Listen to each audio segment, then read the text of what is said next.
Ok, donc là, nous avons testé notre partie review qu'on a pu déployer et qu'on a stocké directement depuis notre pipeline. Ok, maintenant, je vais vous montrer de petites astuces, de petits trucs assez utiles, surtout quand on est en environnement de review. Alors, nous allons rééditer notre review.yaml. Pourtant, elle fonctionne déjà, hein. Mais nous allons quand même l'éditer pour ajouter quelques astuces à l'intérieur et quelques fonctionnalités en fait. Ici, quand nous récupérons le JSON ici, j'arrive. Déjà même, pour le faire, je vais faire un test d'abord pour que vous puissiez observer pourquoi je veux faire cette modification. Supposons que notre service name, nous voulons changer son nom. Nous voulons qu'elle ait un nom comme, allez, je complète un 2 à la fin. C'est-à-dire que supposons que nous créons notre pipeline de sorte qu'il ait un service name dynamique, c'est-à-dire que et peut-être un service name adapté pour chaque commit qui est fait. Du coup, voilà. Notre cluster name il ne change pas, on le laisse comme ça. Notre tâche definition également, on peut le renommer à 2 si on veut. Voilà. Genre, on veut changer le cluster name et la tâche de definition. Et faisons un commit pour voir est-ce qu'il va nous créer notre service name comme ceci, notre tâche comme ceci, et on aura un service qui va tourner ou pas. D'avance, je vous dis que non, il ne le fera pas. Il va générer un message d'erreur. Parce que lorsqu'il va vouloir créer la tâche ici, non, lorsqu'il va vouloir déployer le service ici, pardon, il ne va pas trouver les éléments. Pourquoi? Parce que ces éléments qu'on a entrés ici ne sont pas dans notre JSON. Souvenez-vous que quand on éditait notre JSON, on a mis les mêmes noms qu'on avait ici, tâche F3 Review, à l'intérieur. Donc, il va indiquer qu'il n'a pas trouvé la tâche qu'on lui dit d'utiliser pour créer ce service-ci. Ok, faisons le test pour voir. Du coup, je fais le commit.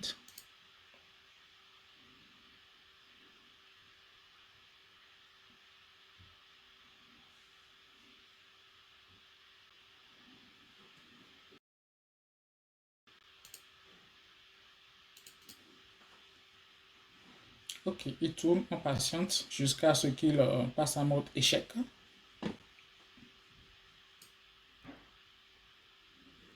Parfait, il est passé en, en échec comme on l'avait anticipé. Voilà, le déploiement est passé en échec comme on s'y attendait.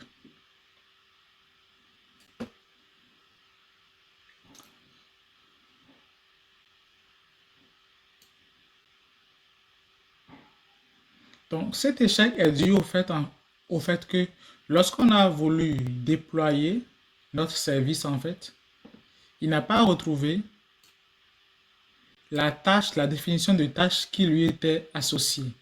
Et ça, il dit c'est task definition no found.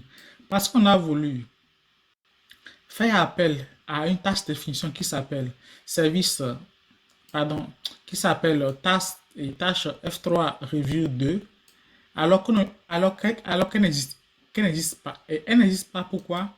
Parce qu'elle n'a pas été créée. Et elle n'a pas été créée pourquoi? Alors, pourquoi, en fait, pourquoi elle n'a pas été créée alors qu'on a bien exécuté la fonction qui crée la définition de tâche?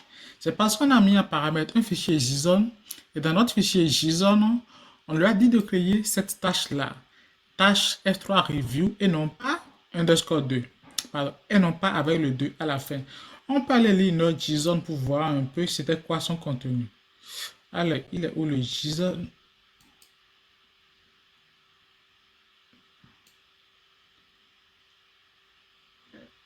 Parfait, il est ici. Je vais le mettre à côté.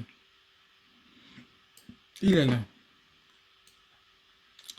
Donc, dans notre JSON, on le dit dans Family Name, ici, vous voyez, on crée une tâche qui s'appelle comme ceci. Donc, si dans votre code, vous devez y créer, plusieurs tâches avec des noms différents ou des noms dynamiques, vous ne pouvez pas à chaque fois venir modifier votre JSON. C'est très chronophage en fait et vous n'allez pas pouvoir suivre le rythme. Donc, nous allons automatiser cette partie pour qu'il puisse venir mettre à jour directement dans notre JSON le nom du service name qu'on lui dit de créer. Donc, pour le faire, on va repartir sur notre code.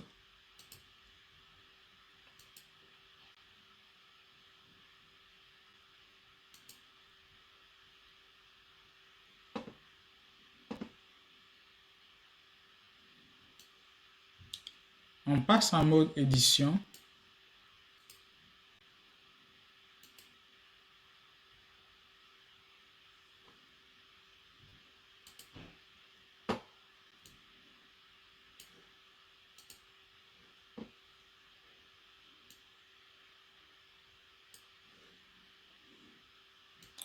On va descendre là où on crée le JSON ici, voilà. Et qu'est-ce qu'on va faire? J'ai préparé un code pour le faire, je vais le mettre directement là. Du coup, on va mettre ceci en commentaire.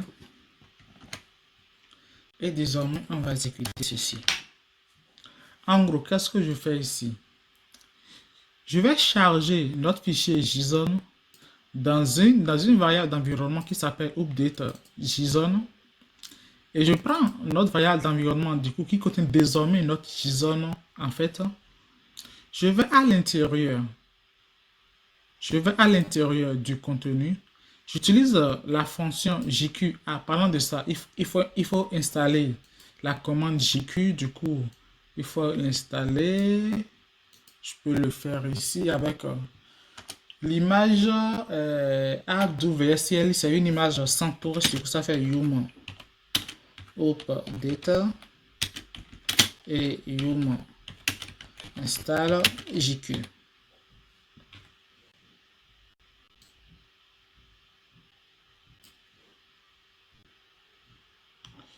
Et je vais bypasser à yes dans les deux cas.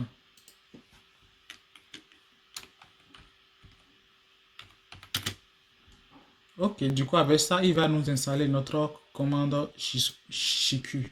Donc, je reviens dans les explications ici. Donc, qu'est-ce que je dis? Je lui dis d'aller dans mon JSON, de récupérer cette clé, en fait, cette clé entière, en fait, parce que pour accéder à cette clé, il faut suivre cette structure. Pourquoi il faut suivre cette structure? Repartons le voir dans notre JSON.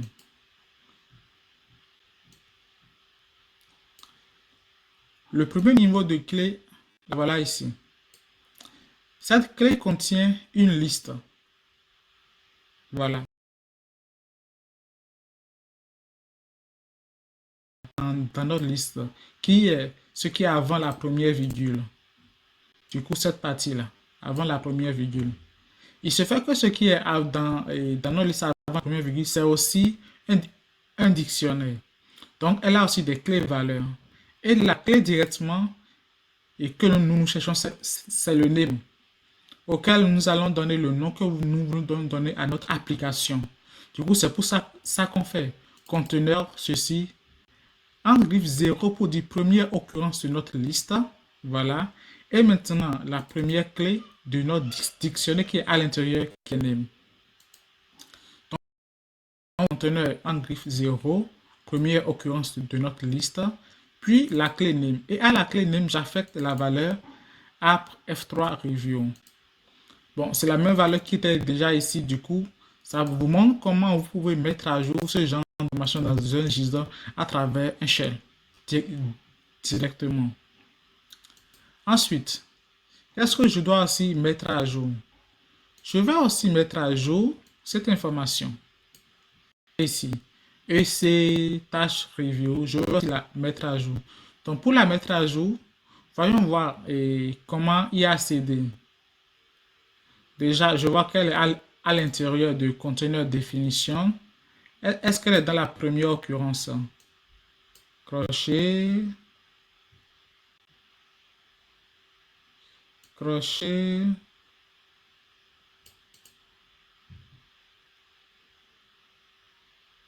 Ouais, elle est dans la première occurrence. Ensuite, c'est quoi le nom de sa clé à lui? C'est log container. Puis dans log container, cette fois-ci, ce n'est pas un liste qui est à l'intérieur, c'est un autre dictionnaire qui est directement à l'intérieur. Ici.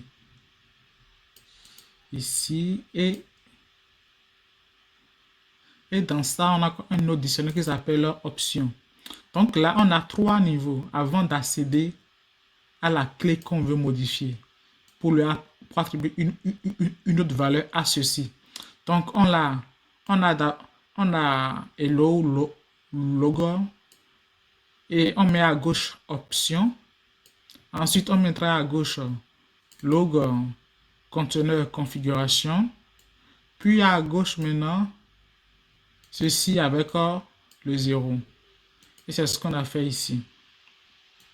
Conteneur 0, log configuration, point, option, point, et le nom de notre clé. Cette fois-ci, on met le nom de notre clé entre griffes parce que c'est un nom composé. Ce n'est pas un nom qui est d'un trait. C'est pour ça qu'on la met entre griffes. Et maintenant, on va lui appliquer la valeur, en fait, ECS Task Definition dedans.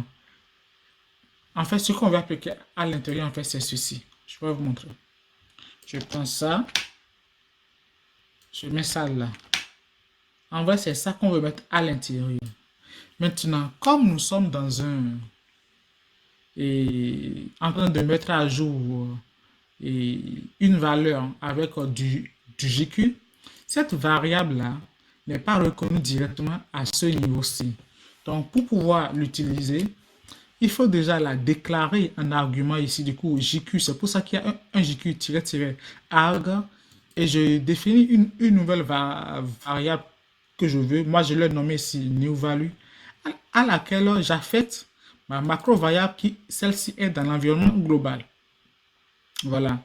Donc, désormais que j'ai cette valeur, cette variable en environnement local qui récupère le nom de cette variable qui est en environnement global, je peux maintenant utiliser cette variable-là dans mon local GQ ici, en faisant un string de ECS plus un string de ma variable. Et c'est ça qui va m'afficher l'information que je veux. C'est ça qui va m'afficher ECS slash task definition, bien sûr, la valeur de task definition qui est F3, quelque chose là. Tâche F3 review. Ensuite, ici, maintenant qu'on a mis à jour en fait cette information, nous allons mettre à jour également le family ici. Le family. Donc pour accéder au family, je vois family là. Ok. Ok. Le family n'est pas à l'intérieur de ceci. Je crois que lui, il n'y a pas. Oui. Le family est directement à la racine de notre JSON. Du coup, on fait directement un point family. Donc, c'est pour ça qu'ici, on fait un point family égale new value. Voilà. Et comme vous le savez, ma new value, c'est ma variable que j'ai définie ici avec arg new value égale à task definition que j'ai appliqué là. Et une fois que j'ai mis à jour mon JSON maintenant, j'envoie le contenu de mon JSON mis à jour dans un fichier temporaire que je nomme task definition. Maintenant qu'il est dans ce fichier temporaire maintenant, c'est ce fichier JSON maintenant que j'affecte à ma fonction qui va me créer ma définition de tâche. Et en faisant comme cela, lorsque je mettrai, je sais pas trop ici, de là, je peux même mettre, je sais pas, 25. Déjà, mais c'est la tâche qui pousse au bas. Du coup, je laisse ceci là. Je mets juste 256, 254 là. Nous allons maintenant lancer pour voir. Vous allez voir qu'il va réussir à me créer la tâche qui s'appelle 254 et il va pouvoir l'utiliser maintenant pour me créer, pour me déployer mon application. Ok, donc on va faire son commit.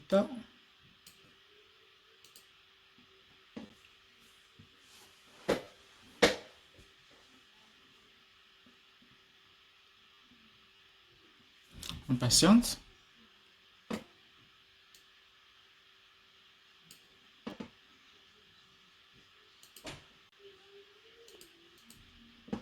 ça tourne ici. On va patienter.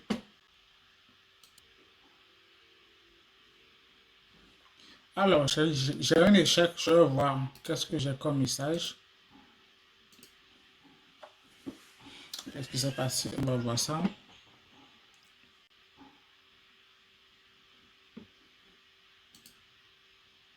On part dans la tâche qui a échoué.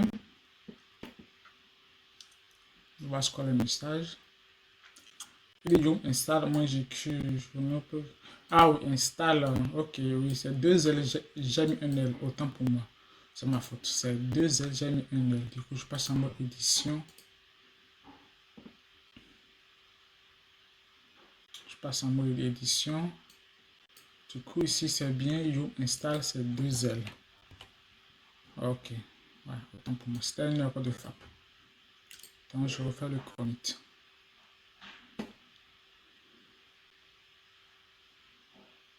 Et je patiente.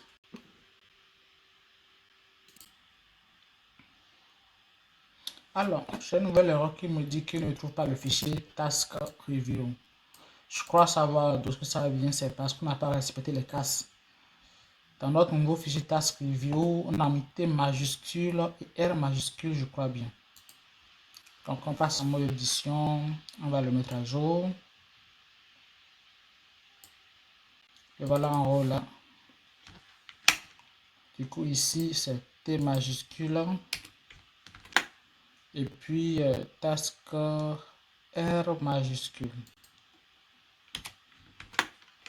Voilà. C'est le nom qu'on a donné à notre fichier quoi. Il faut respecter les cases en fait. Voilà, c'est tout. Bon, on va y arriver.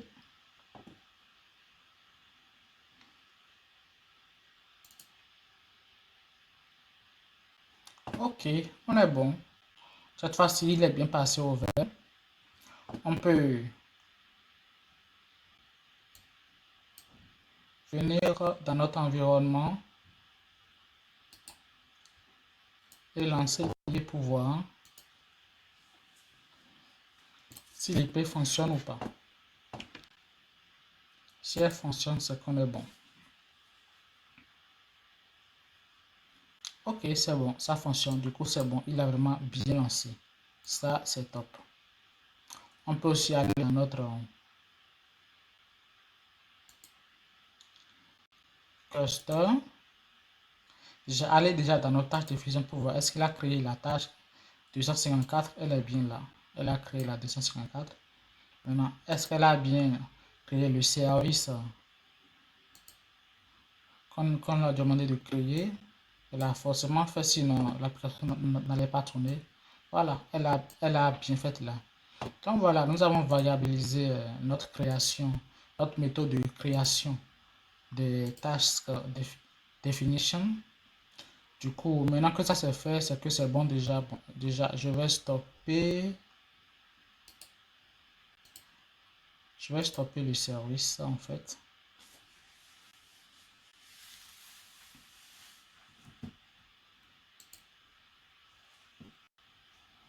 Voilà, il est en train de stopper. Okay. Pendant qu'il est en train de stopper, nous allons mettre à jour notre code ici.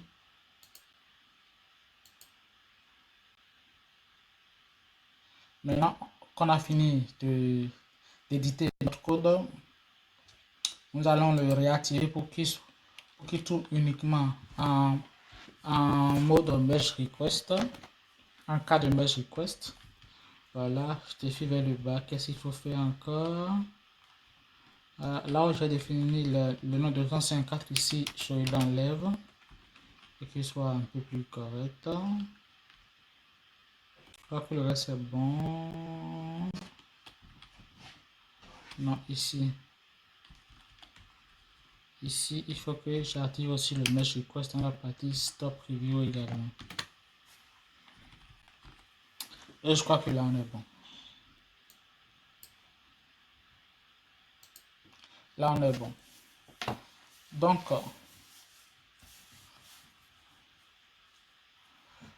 ça, c'est bon. On va donc passer maintenant à la partie. Du coup, on a fait les parties. Toc, toc, On a fait les parties staging, les parties review. Maintenant, on va passer à la partie prod.